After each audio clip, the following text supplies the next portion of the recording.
Begin assessing deep tendon reflexes by testing the biceps reflex. To do this, the patient's arm must be relaxed, partially flexed at the elbow, and positioned with the palm down.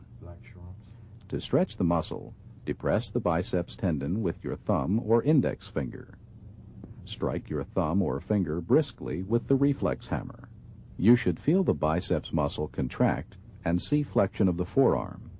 Here you see a 2+ response. Just keep your arm as relaxed as you can. To assess the triceps reflex, flex the patient's arm at the elbow with the palm toward the body and pull the arm slightly across the chest. Strike the triceps tendon above the elbow. Watch for contraction of the triceps muscle and extension at the elbow. Here you see 2+ responses. To elicit the brachioradialis reflex, the patient's forearms should rest on the lap with the palms down. When the patient is ready, strike the radius 1 to 2 inches above the wrist. Observe for flexion and supination of the forearm. Again, you see 2+ responses. To test the knee reflex, locate the patellar tendon in the patient's flexed knee. Briskly tap the tendon just below the patella. Feel for contraction of the quadriceps and look for extension of the knee. These are 2+ responses.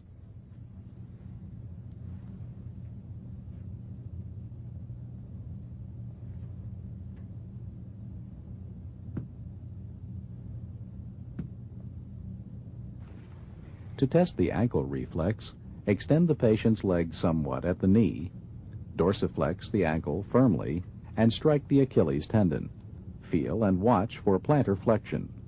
These are 2+ responses. Support your foot. To elicit the plantar response, stimulate the lateral aspect of the sole of the foot from the heel to the ball, curving medially across the ball. Use the lightest stimulus that will provoke a response. Note movement of the toes, normally flexion. Dorsiflexion of the big toe with fanning of the other toes is a pathological response known as the Babinski response.